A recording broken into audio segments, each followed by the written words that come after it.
Hi guys, welcome back to another episode of My Up. Today we have a special guest, Kashmeera. I'll allow her to introduce herself and give you a brief introduction about her background and whatnot. So yeah, Kashmeera, take it away. Hi, so my name is Kashmeera.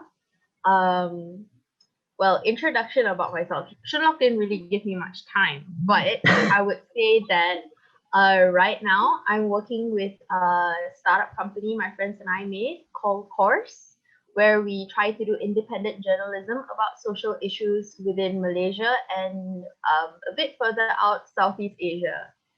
So yeah, I'm a psychology graduate who ended up in journalism, which is always a fun time. But yeah, that's me. Yay! Oh, and also fun fact, Kashmeera is also a fellow senior of mine from Help University. So yay, welcome, welcome. Yeah, So yeah, glad to so be here. yeah, thank you so much for taking your time. And it's quite early today. It's like 11 to do the interview. Yeah, Yeah, well, 11 on a, I would think there are worse things to do on 11 o'clock on a Saturday afternoon, Saturday true. morning. I Yeah, mean, we could still be asleep and not doing anything. I don't know if that's bad or good. moving on. Moving. Okay lah. Then, but anyways, today's episode is going to be all about social justice, and we're going to get Kashmira's point of view about the field as a whole and what she thinks about it. So, moving on. So, the first question would be, what led you to become interested in issues about social justice? Well, issues about social justice. So social justice is about inequality and inaccessibility to a lot of different opportunities. So I would say what led me to this issue was basically my entire life. So growing up, I we weren't from a lot of money, so that Mhm. was one thing. So you can tell the stark differences between those who did have resources and those who didn't have resources. And I was also part of the I went to a Buddhist Sunday school for about 10 years of my life. So from like the ages of 7 to 17. Wow. Uh yeah. 7 to 17. I was part of the BISES, Buddhist Institute Sunday Dharma School, and over there you would meet all sorts of people, those from different backgrounds, those with different opportunities, those with different needs. So, for example, those with special needs, etc. And then you would also have people with different religious backgrounds. So even though we were a Buddhist Sunday school, we had other people from other religious backgrounds. Mm-hmm. And we sort of like try to understand where each other, like where we're coming from, kind of thing. Um, Another thing is that I came from a missionary school uh, in PJS. I came from an all girls missionary school where literally our motto was ad vericatum per caritatum, which means truth to truth through charity. Wow. So to find so the way it's interpreted, I mean, it can be interpreted a lot of ways, but the way I took it was to find the meaning of life is to help other people, kind of thing. That's a very good message. Okay. So so yeah, like I would say it's been literally my whole life. Uh, yeah. Do you? I mean, like, it has been a part of your whole life, but was there like a defining moment where it's like, yes, I want to be able to help people, or was it just like generally because of that experience, like, okay, yeah, I'm just going to help people, you know? I like to think that I am fueled by spite. Impulses, I love it. Yeah. Okay, not really fueled by spite, but more Hmm. of when I was young, I was my parents encouraged us to do debates. Right. Okay. My siblings and I. So sometimes we would just pop on the news or we'll pop on a documentary. So yeah, I grew up on documentaries, but my parents would put on a documentary and then they will just like pose a question. So for example, I think it was the news, and Mm-hmm. we were talking about different issues, and my brother and I will just start arguing over these issues and be like, no, the way to solving this problem is like this, or no, the way to solve this problem is like this. And so it kind of just expanded from there, and where you sort of like shed light on a lot of these issues. I feel a lot of us live within our own communities, uh, within our own bubbles, and we only see things for the way that it is presented to us. So once you start seeing things from a different perspective, I think that's when it starts to click for you. Uh, for me, it sort of clicked when I was in school itself. So when I say in school, I would say like in primary school, Mm. because I had friends, we're in a missionary school, so meaning that they literally, it was part of our founders like motto where you never turn a child behind, so you take everyone. So I had friends who uh, really, really on the higher end of the socioeconomic scale. Myself, during that time when I was in primary school, I was part of the B40 group. Uh, so we had friends who are coming from all ends. I had friends who were on, for example, like they were on meals. So the school would provide them with food, and sometimes that would be the only source of food that they would get for a day Oh because gosh. yeah. Uh, I also had We also had kids coming from local orphanage homes. Okay, not orphanage homes. Sorry, children's homes. Mm. Yeah, in the because like the area that I live in has a lot, and they would come to our school because, well, they don't discriminate in that sense. That's So nice. yeah, so it's just more of like when you start to meet with other people and you realize that something's not right. Like maybe I don't even know if I have the words for it now, but when people don't have the same opportunities as you do, and then as a child, I definitely didn't know what those words meant, but it's just like a gut feeling that something's wrong somewhere. So yeah. Wow. That's actually pretty intuitive because like I think the case for most people would just be like, oh, they don't really, like you said, they don't notice about these kind of things because they weren't exposed to them. So because you were exposed to it at such a young age, I Definitely. think it's a very good thing. Like most of us should be like, more exposed to like these kind of situations and not naive to the surroundings and stuff. Yeah, I would say that I'm pretty lucky in Mm. that sense. Not only being exposed to different kinds of communities, but also that the people around me were very supportive of it. Mm. So, in Buddhism, okay, I don't mean to sound like a preacher, No, it's but okay. It's no worries, no yeah, worries. there's this word that we learn called Ehipassiko. Mm-hmm. You can Google it, but basically it means to go and investigate. So never take anything for face value, and always go and investigate and learn from other people before coming up with your own conclusions. And that's kind of like my life motto, That's I what we would learn in psych say. also. Yeah, So always question things. exactly. Yeah. Yeah. So I mean, maybe that's the reason why I joined Psych. True, Yeah, true. I have a lot of questions that need answering. But yeah, so if let's say somebody's failing in class, Mm. right? There has to be a reason why they're not doing as well as some other people. There has to be a reason why.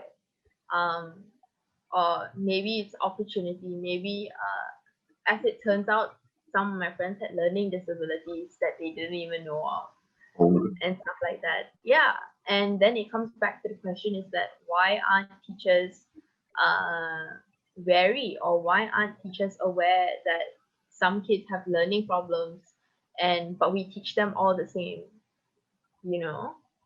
I think So yeah, so I would say that I'm very like fortunate in that sense, where the people around me were very open to the questions that I asked, and they didn't turn me away. And also that Google is a wonderful thing. Yeah. I mean, I think it's quite a joke lah. It's like, and whenever someone asks something, it's like you can just go ask Google. I mean, Google technically has all the answers to everything. Yeah. Technically, yeah. Well, you can't take Google at face value also. That's what I think. True lah. I mean, it's how you interpret and everything, but the information is like there for you to search if you do seek so. Yeah, but there are a lot of times for certain issues where we actually don't have the information for it, which makes me even angrier. So, for example, the statistics for deaf community in Malaysia. So we actually do not have a number that fully says how many people specifically are deaf in Malaysia, because some people, they just don't have the opportunity to get registered. Some people, their parents aren't aware enough that they need to get registered to receive help. So Google can't help you there. You have to go with the community to find out the answers. Okay, that's good. And I guess, is there any particular how do I say, issue that you want to be involved in or are involved in currently? Like, let's just say focusing on like specific groups and whatnot. I would say so going back to my work where we do documentaries, I would say that our group has like a large variety of issues that we do talk about. So if you go into course, I'm gonna plug myself here. Go ahead. Yeah, if you go and check out some of our other videos, we have talked about how domestic violence how the domestic violence issue has been increased due to the lockdowns in Malaysia. We've talked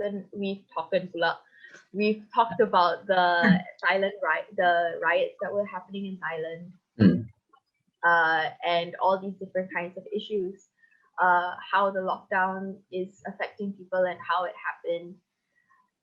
So we have like a very large variety of topics, but I think one that hits close to home for me would be about the environment.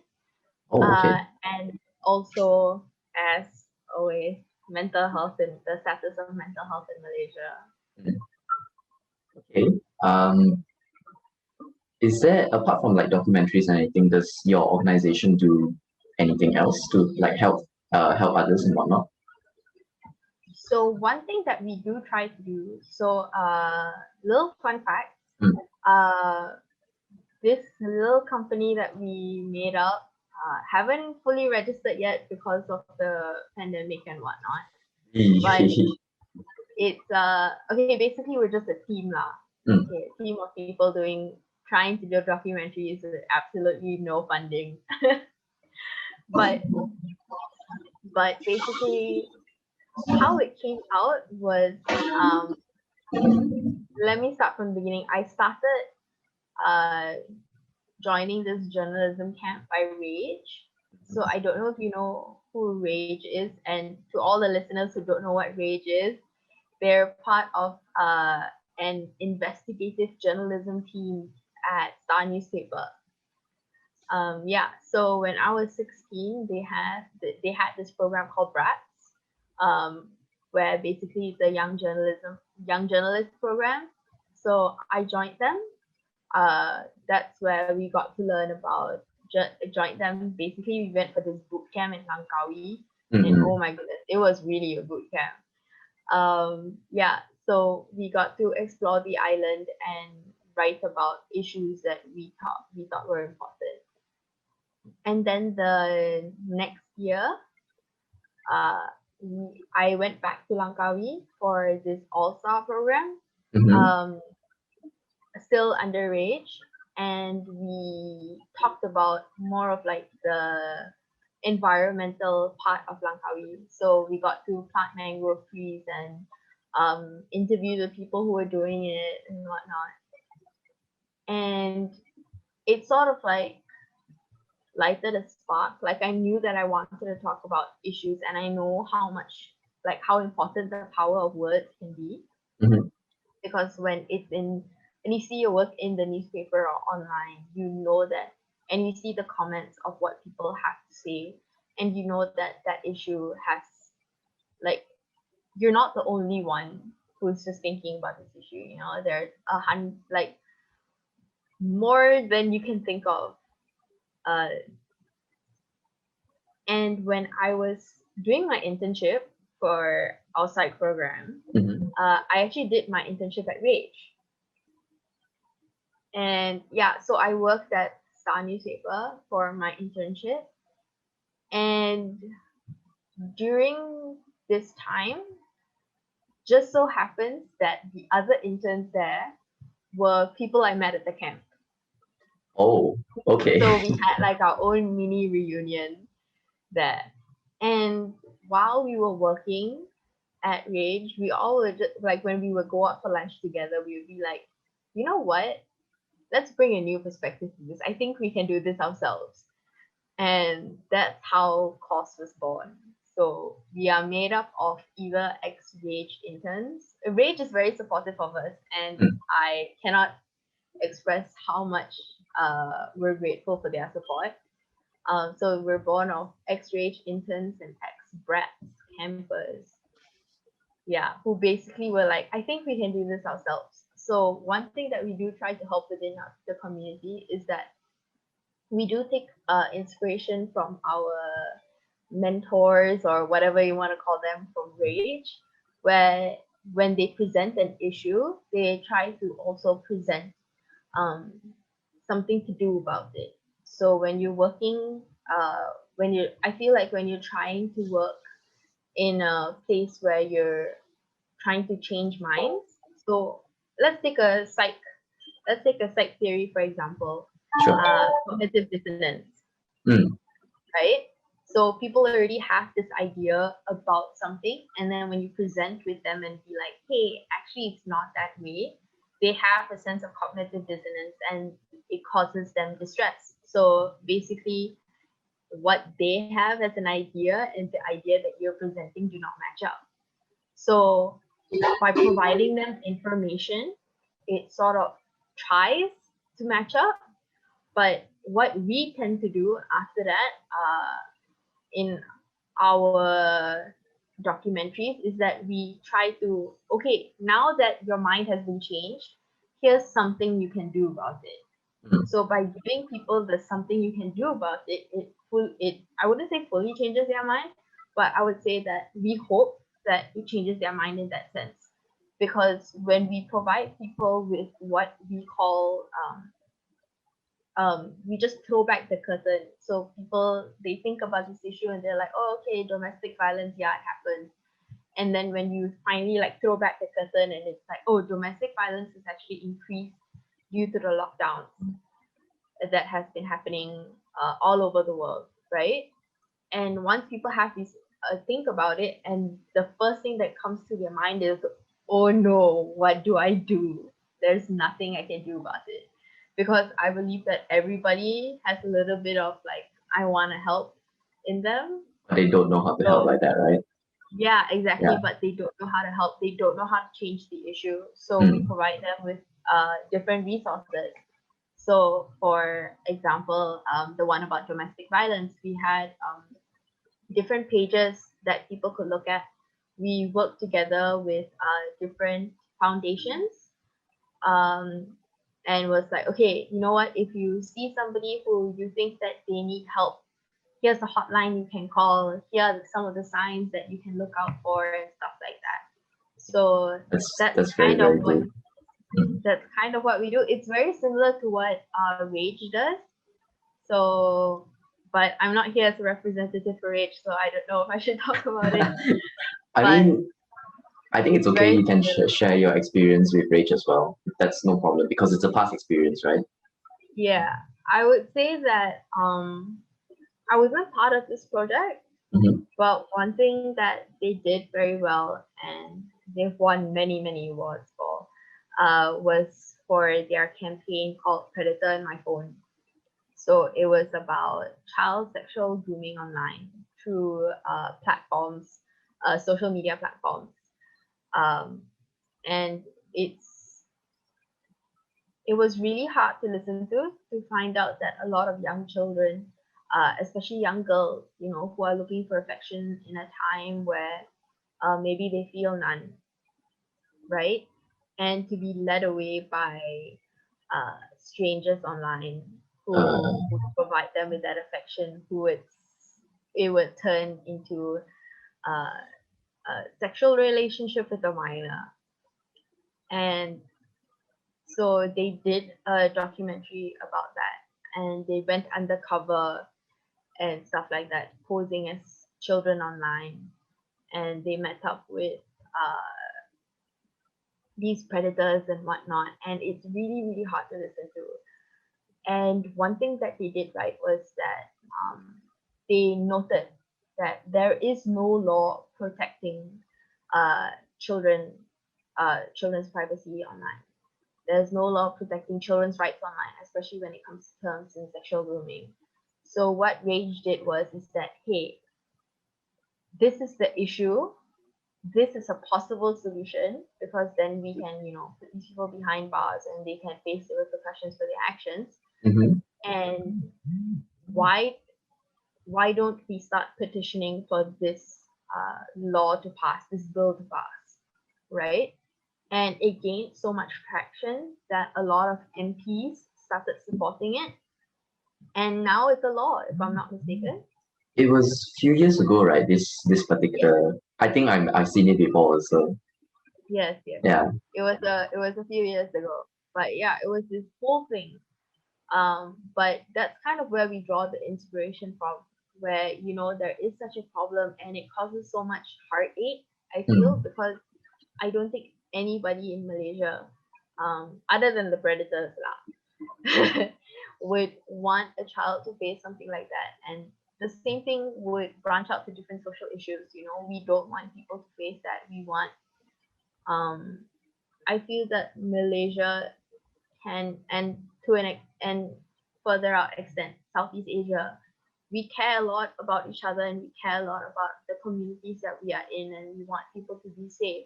Right. So by shedding light on issues and trying to not exactly solve the issue, because that's way out of our hands, right? We're not Superman. Yeah. But giving people an avenue to basically start something about the issue and start thinking about it, I think that's very important. Well, it's very inspiring to hear. I mean, it's true lah, because how do I say? If it really wasn't like for you guys that like share info and everything, I think I would like to say that a lot of people, the majority of people, wouldn't even care about these issues. Like even if it was like you said raised up, they're like, oh, domestic abuse, oh yeah, it's been there. But then when you realize that, oh, it's really, really like a prominent issue, and with the info that you provide, yeah, I think that's the turning point for a lot of people when it comes to like learning about social justice and stuff like that. Yeah. Yeah. I feel that the work that we do is very, very minimal. You can, uh, I find when the work with social issues comes up, you are just another,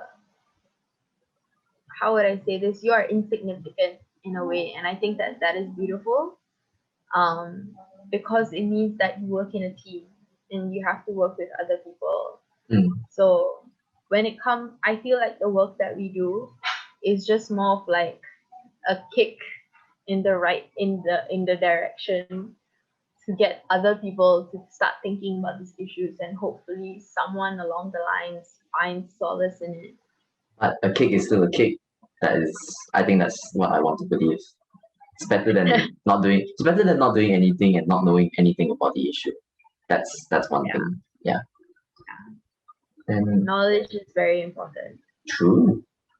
And because you mentioned about like a lot of these like really heart wrenching cases, were there any ones that you did in particular that I guess was the most impactful to you, like really affected you the most personally?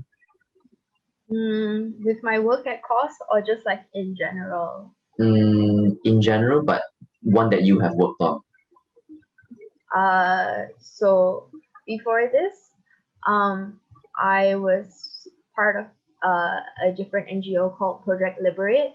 Mhm. So Project Liberate talks about issues such as human trafficking, migrant worker rights, and basically human rights all around. And when I was in uni, you know how we had that one subject that was you have to do an event. It was an Event MCU management? project. Yeah, yeah. Yeah. Mm. So I did it with uh, Project Liberate. Oh. I signed up with Project Liberate because they wanted to do like this little event on our campus. So I was just like, you know what, I'm gonna sign up for that because that sounds cool. And one thing led to another, and I became their youth representative, and I was sent to America, Washington D.C., and I stayed at President Lincoln's cottage. It was this program under President Lincoln's cottage. So President Lincoln was the guy who attempted to abolish slavery. He did a very Technically, good he job did. at it. Yeah. Technically, he did, but I would say it's still around. So, well, yeah. So, anyways, when I went there and I was exposed to a more global sense, I went for a summit. It's called Students Opposing Slavery Summit. Mm-hmm. And being the representative of Malaysia, we got to meet, different representatives in America, different states in America, Indonesia, and the Philippines. And when you start talking about these issues, and you realize that how um, much it impacts the world around you and stuff like that, and it's sort of like I would say it's like the turning point. It was the turning point for me to realize that, not just words that I can do. So for example, like with journalism, right? So before that, I have only done like writing stuff. But once I went for the summit and I realized that, oh, my actions can be sort of useful as well. So we went to the summit. We talked to people who have been trafficked before, trafficking survivors. When I came back to Malaysia, I had the opportunity to talk to more trafficking survivors in Malaysia as well. So I can't provide a lot of details due No to worries. legal issues, but it's all around you kind of thing when you think about migrant workers and their rights. I cannot for the life of me remember which newspaper wrote this article, but it was basically 13 Bangladeshi workers die every day due to the work that they do. Yeah, and it's a really startling statistic. And you realize that as migrant workers, they don't really have a lot of rights. A lot of our migrant workers who are here in Malaysia are coerced into it. They have been trafficked into it. They have been coerced from their home country. R.AGE did a documentary about this before too. It's called Student Traffic, where they're under the guise of coming here as university students only to realize that they don't actually have, the university doesn't exist. They don't actually have the visa, and they're in so much debt that they have to work here anyway. So it's such a, I would say, like a whiplash, like, oh my goodness, it's all around us kind of thing. And like I said before, like I think that I don't know what we do or what any of us can do on our own. I find it very insignificant. Like part of this is that I held a part of being a youth representative. I held a conference online, the Youth Against Slavery conference that we had with Help University. It was under Saikai Club. It was part of something that I wanted to do in collaboration with our university and Project Liberate. And we start talking about these issues and how we can, try to make our own little difference kind of thing. And, we can't really say that it's going to happen, but we can hope for it, But I would say that that is one project, one issue that has really hit my heart. a lot. Yeah. Yeah. Yeah. I also feel it like, oh gosh. I mean, the fact that you Yeah. actually managed to talk to these survivors, like how, I guess, how did they seem? How were they like as They survivors? they're they're just like you and me. Mm, They're just like anybody. I spoke to one survivor. Obviously the one in America. She spoke English. mm, Oh my gosh, she's such a sweetheart. She has a little boy. And they're just people with families who want to live. The one that I met in Malaysia, she was from Indonesia and she was trafficked into Malaysia. mm. Very, very common. Um, but even with the language barrier, I was speaking in like half Malay, half English, and she was speaking Indonesian, and we were just like, I know this word matches up, you know. Um, what really hit home was that and not what really hit home is a realization. She was a university graduate.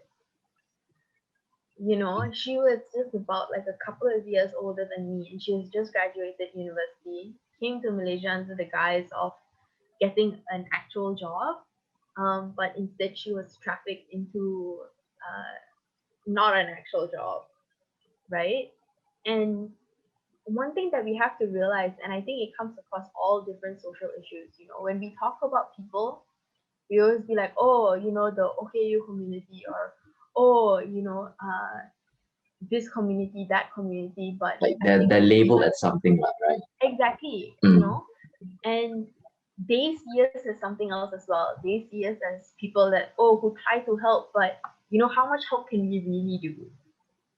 You know, and if you look at it in another way, like how much of us are just doing it, for extra credit in our class, or how many of us are actually doing it for with the intention to want to help better other people's lives, mm. because like a lot of times I feel like when we do charity work, there's always a hidden message behind it, the reason why we're doing it. Is it a company uh, a company program, I think it's a CSR. Yeah, a Yeah, CSR yeah. that wants CSR that wants that they have to do tax benefits, right? Mm. Or is it something that people genuinely want to help? So we see them as something and they see them as one thing. And we need to realize that, we're just all people trying to live on this planet, I guess. So when we try to label ourselves, and when you speak to these survivors, and not just survivors of human trafficking, but anybody who has had faced discrimination in the past, who has faced um, inaccessibility to different uh, things, Mm. and who lead different lives than you and I, is that they're people as well. They're just all people. They have habits. They have their favorite kind of coffee if they drink coffee. They have their favorite food that they love to eat. Um, they have families who they would like to go back to. They have favorite childhood games and stuff like that. So we're all just people. So when we talk to these survivors and stuff like that, as much as we want to, I feel like a lot of people realize that, talking to survivors, it's so scary, just like survivors or anything, you know but you just have to remember that There's there still are people people. also. Yeah, Yeah. there are people also, so yeah, I would say that at first I'm not going to say that, I came in here with an open mind, but when first time I was talking to them, so I was like, I don't know what to say, would I say something wrong? And then after that, we just started sharing stories about like our favorite hiking places. Oh, that's very nice. Yeah, so there are people also, that there's no need to be afraid of um you know seeing them as something different or whatever. We're all just people, I would say. And how do you think, or how would you recommend people to, I guess, start like being more aware of this? And if they do want to help, how should they help? Since you've been in the field for a while.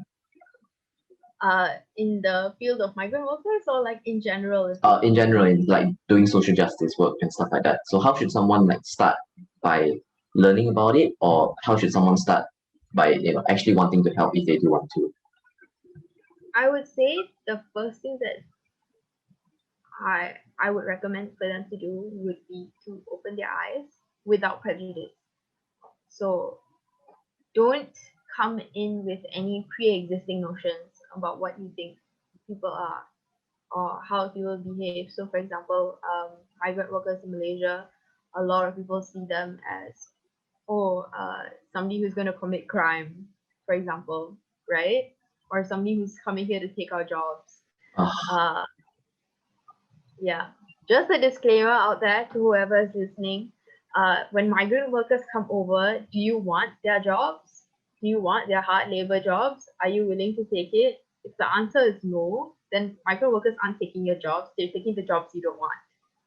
exactly. Okay, yes, mini rant out of the way. No worries. But yeah, I think that people need to come in with an open mind when they're seeing different issues. Try to think about it from different perspectives. Try to put yourself in their shoes. I feel that when it comes to a lot of these issues, we tend to sympathize rather than to empathize. Yeah, yeah. Oh my Yeah, God.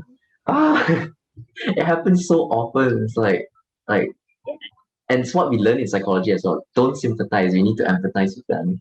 exactly. Yeah. So, when you sympathize with these other people, you're just like, oh, kesiannya. Oh, like this is such an issue for them. Let me solve the issue by like throwing money or something at them. Yeah, I feel so bad for And them. Yeah, they need yeah, help. exactly. And then think about it in their perspective. They're functioning human beings as well. Mm-hmm. Like how would they feel somebody coming over, kasianing them and all that? It doesn't Insulted. feel, yeah, exactly. Yeah. I would say it's, as somebody who has faced that before, it's pretty insulting, when people take you for granted like that Mm. and do not give you those choices, but rather when you empathize with them, put yourself in that community. So, for example,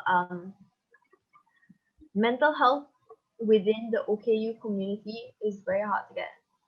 Um, Even more so within the, not even more so, I would say, but for example, the deaf community, right? Mm. As counselors learn how to counsel in English in Malaysia. They either learn it in English, same goes for clinical psychologists. They either learn it in English or maybe the perhaps chance Malay, right? But how many people actually know how to do it in Cantonese? How many people know how to do it in Mandarin, in Tamil? Minimal, I will assume. Exactly. How many people know how to do it in, for example, in the languages of orang asli, and orang asal? Mm. Yeah. So for me personally, I find this issue to be pretty, not this issue, but the language barriers kind of hard. So I'm actually taking classes to learn sign language and learning more about the deaf community, because there are so many issues that I think that I'm able to help, and that I want to understand their issues more, Mm-hmm. and their culture. They have a whole different culture, their culture, their community, and trying to understand what is it that they want, what is it that they need, and whether I as a person can provide it. If we want to talk about, we're both from psychology backgrounds, we want to talk about mental health, right? Mm. If let's say somebody's deaf, or let's say you don't understand their language, do you want to have a translator in the room when you're talking to your client? I mean, it technically breaches confidentiality already. So, Yeah. yeah. Even if you do have permission, there's so many nuances of, for example, like the deaf community, or different kinds of community that you wouldn't be able to understand. Yeah, because you just don't know.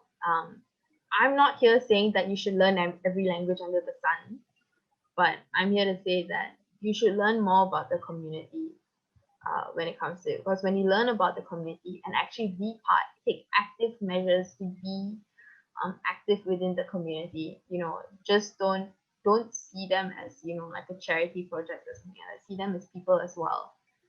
Be part of the community, not as an observer. Mm. Uh, you're able to understand more. That's if you want to make big, not exactly big kind of changes, but if you want to make A those kind of difference. as in like changes within the community itself. Okay. Yeah. But I do have to say that understanding and empathizing with certain issues would be important. I would say it's a good step if you want to talk about like social justice, or you want to be tackling these kind of issues. Don't sympathize, empathize. Another thing that I would say is that a lot of people think that, oh my gosh, if I'm going to talk about social justice issues, I have to change a law. I have to start a rally, go somewhere. I have to make this super duper campaign, go online. I mean, yes, Uh, but like that's like but the TikTok extreme already. you don't. That's the thing.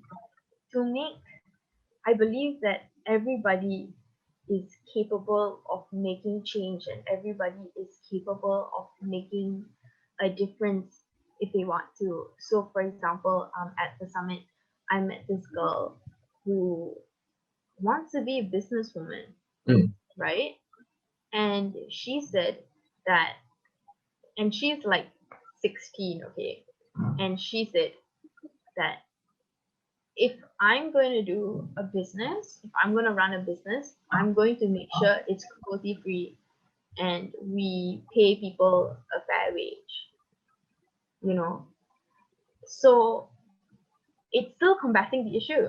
It's still talking about the issue of, inaccessibility to wages. It's still talking about, it's still helping people who, don't get fair wages or who get swindled and coerced into it. She's making a difference in that sense. I spoke to another guy, he's from Indonesia, and he is studying fishery. And the fishing industry has a lot of trafficking involved. And he said that I'm going to study really hard, and when I work, I'm going to make sure that the people I work with do it right. Yeah. For example, my dad, he works with, he helps people do their immigration visas. Mm. So he helps people go through the whole process and stuff like that. And he refuses to work with anybody who he thinks has bad intentions of bringing people into the country, etc. This other restaurant really near my house that specifically only hires refugees. Um, and it's like a mom and dad restaurant kind of thing. Mm. So like you don't have to, start a petition or whatever. Sometimes you just think about it in your perspective. So for example, the issue of children having inaccessibility to education or learning a language, right? Let's say you open a restaurant, get a kid to read out to you, and then you give them like free ice cream. Yeah. Or for example, if like the issue of the environment, right? Get people to go pick up trash. Let's say easiest to open a restaurant, right? Let's say for every bag of recycling that they bring to you, you treat them with coffee in the house. Wow. Mm. You can integrate this into your lives very, very easily. If you wanna, let's say, make community changes, stuff like that. Let's say if it's just, for example, for example, if you live near a park or something that just has so much trash, just get you and a couple of your friends to go and pick it up, lah. Yeah. True. Yeah. Or let's say if you understand a language, right? Mm. For example, you understand Mandarin or you understand like Cantonese or Hakka, go to an old folks home where chances are the people who are there, the residents, would love to speak with somebody who can speak their mother tongue.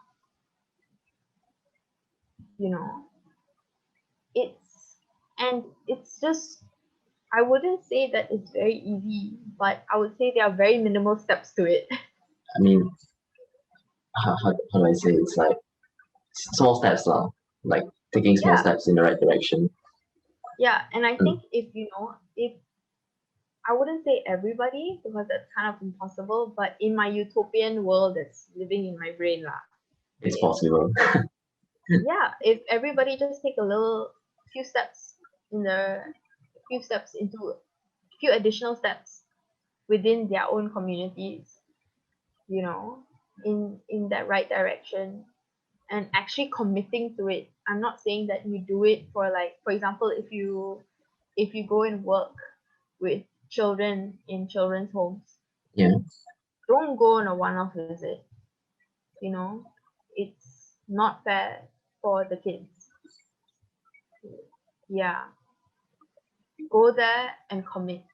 Same thing with like old folks home. Don't go there for a one-off visit. Go there and commit. When you're working with communities, don't think it's, oh yeah, I went and visited uh, a refugee center for one time. I'm washing my hands clean of this issue. I've done my part for the world. You're just trying to But like justify it. Yeah, yeah, exactly, Yeah. exactly. But if you genuinely want to try and say that you attempted to make a difference, it's good. Just commitment has to be there. Yeah. Like I know this one guy where I rescued my dog from. I got my dog from him. Mm-hmm. He is a bit older than me. He's an engineer, and his dad loves dogs. He used to take in dogs all the time. And this guy just was like, you know what? I'm gonna start my own center. And now he owns property, and he spends most of his time outside of work rescuing dogs and getting them to good homes. Oh, Yeah, and he started this when he was 18. damn. Yeah, Project Liberate, the NGO I used to work at. Mm-hmm. She also was a help student. I'm saying this because I know that she probably wouldn't like me saying this, just a piece of it. But yeah, she was a help student and she started the company when she was 19. Wow. So what I'm trying to say here is that age doesn't matter, your background doesn't matter, you know. But the thing is that I do want to say is that you do need social support.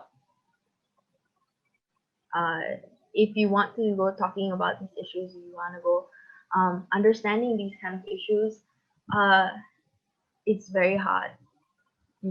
Hearing Without heart wrenching people. issues, yeah, Mhm. hearing heart wrenching issues, even if it's just about the environment, sometimes when I look at the state of like trash everywhere, like I start to cry because it's just really, really sad. Yeah.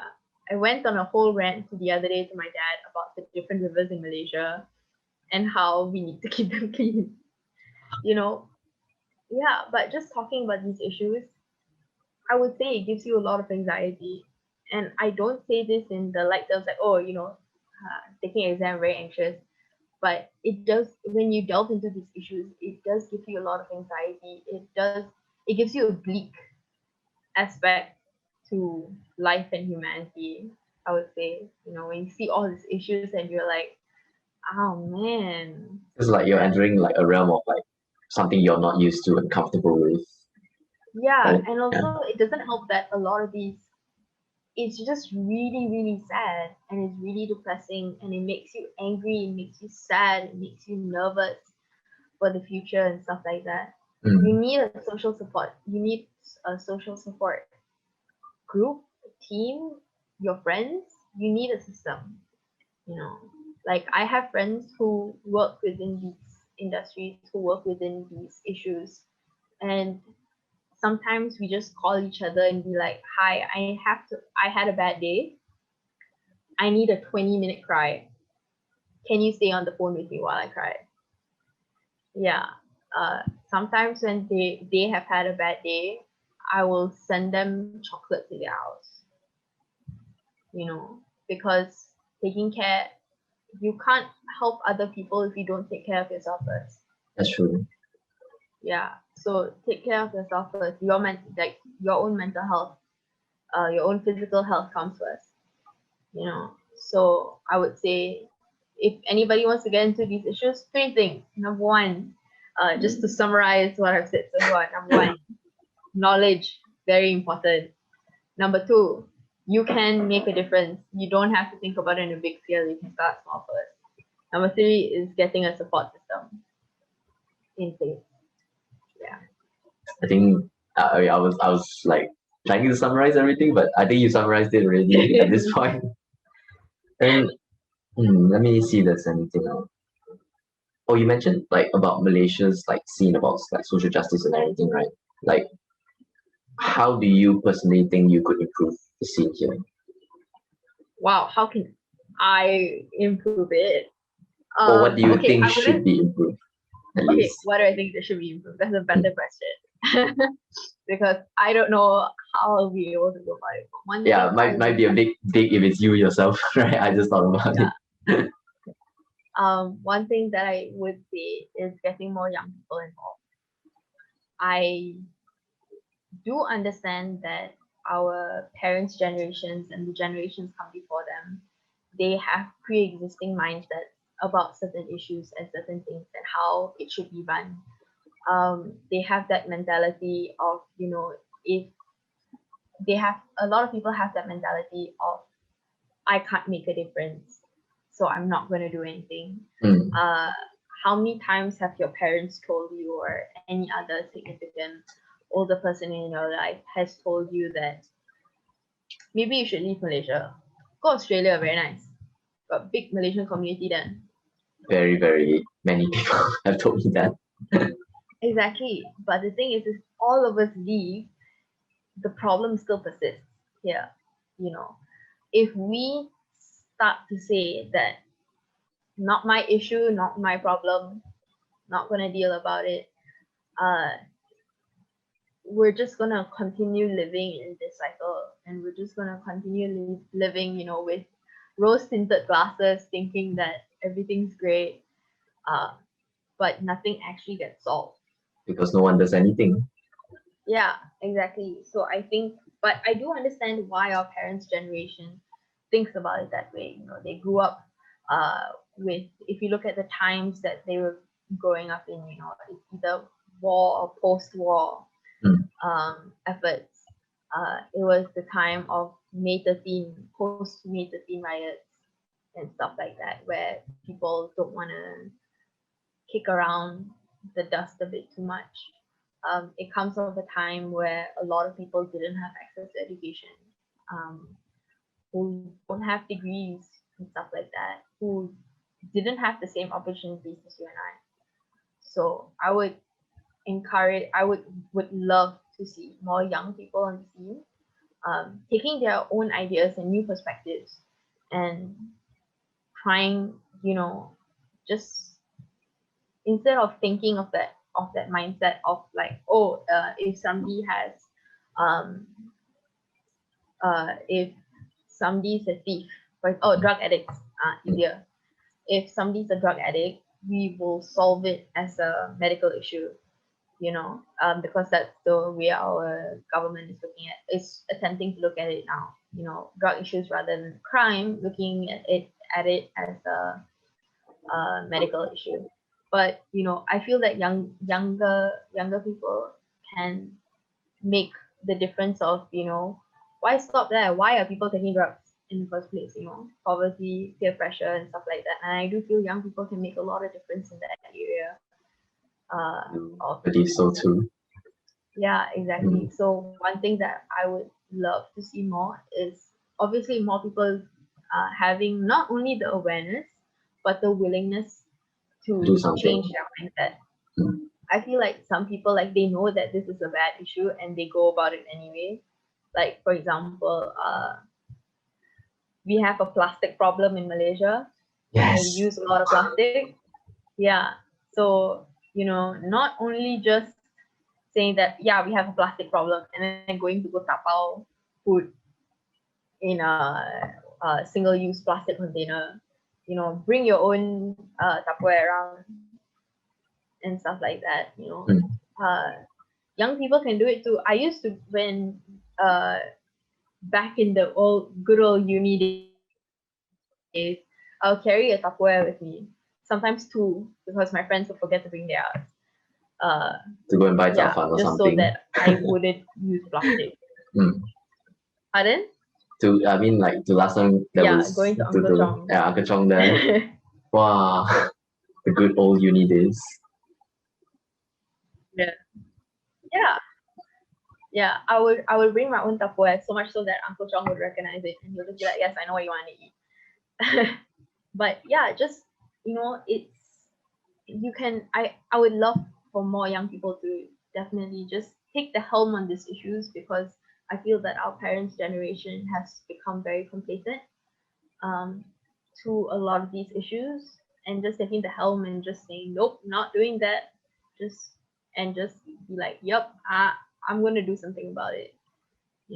Like I said earlier, it doesn't have to be big change. Changing your bringing the Tupperware, go recycle, visiting homes once a week. If you start a business, try to incorporate it within your business itself. It's it's I wouldn't say it's easy, but I would say it's not impossible. It's definitely possible. It's like doing at least like smaller things. Just start small. Imagine just close your eyes and imagine this utopian world with me, where if everybody can make a small difference in their own bubbles, it would become something more. That's what Something big also, if everyone does something small. Yeah, if everybody does something small and come in with an open mindset, Yeah, that's what I would like to see. Yeah, all right. And I guess if you have any closing remarks, because I think that's all the questions I have already. Any last things you'd like to share with the audience, and anything you want to plug, go ahead. It's all free for you here. Okay, one thing that I would do, passing words to the audience, is if you want to start somewhere, go and read, go and talk to people, go and ask questions, ask a bunch of questions, go and read. I know that a lot of people would say that, oh, where do we find these books and stuff like that? They do exist out there. A lot of Malaysian publications do exist. I have a whole rack just full of Malaysian books and the status of Malaysia, history of Malaysia, and stuff like that. Southeast Asia. Go and read, go and learn. Don't stop learning. Don't stop learning. Whatever happens, you graduated university, congratulations. Go pick up a book and start reading again. It doesn't stop there. It doesn't stop there. Yeah, I would say that's where you start. And nothing that I want to say is that even though you feel that you are very small within this world of problems, you're just another. I feel a lot of times that I'm just another like faceless, nameless person working, but it doesn't matter in the long run. You're it's about it's not about you. That's what I would say. It's not about you, and that is something beautiful, and that is something that you should embrace. Go forth and learn. That's what I would say. That's very, very touching. Wow. Okay, plugging time. Yes, Plugging go ahead. time. Okay. Please go check us out at Course. It's Kource. Course. You can check us out on Instagram, course.org.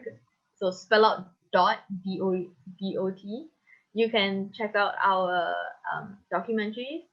You can look us up on Instagram, where you can watch the full documentaries you can check us out on Facebook, where we have the full documentaries put up. Follow us, give us a like, because cool things are coming. I would say Yes. cool things. Hopefully, yeah. And for those who missed it, links will be in the description. So don't worry. Yay! Yay! If you want to check out course, everything will be in the description. And thank you again, Kash, for joining me in this interview chat about social justice. Your insights were very, very. Wow, I'm like at a loss of words. This is like one of the, like, I guess, like toughest interviews for me, because like I really felt a lot First throughout. interview. Yeah, no, because I felt a lot throughout this interview, like hearing about your different perspectives and whatnot, and it's just. What do you think? Yeah. What do you think? I'm going to be the interviewer now. What do you think about What do I think? these issues? I think that, like you said, we know of the issues existing, but we're not doing enough to solve the issue, and we get complacent because you know what, someone's gonna do it. At the end of the day, I don't need to be the one to do it. I'm not gonna make a difference and stuff like that. But yeah, I believe that you need to make that small step to be able to make that big difference. And once everyone starts making that small step, I also believe that some big things can happen because of it. So yeah. Oh, maybe I should start a cult. Oh no. But yeah, anyways, thank you Everybody again. just do nice things to each other. Oh, if it's that way, yeah, sure, why not? I thought you meant like the other way, like that kind of cult. No. But yeah, Just anyways, get a cult where everybody does cool things and nice things to our planet and each other. how I wish. But yeah, anyways, thank you again, Kashmira, for joining for the interview. Welcome. Thank you for Yes. giving me the opportunity. No worries. Anyways, that is all. Anyways, check us out in the other episodes of Mic'd Up, and that is all. I'll see you in the next episode. Bye bye. Bye.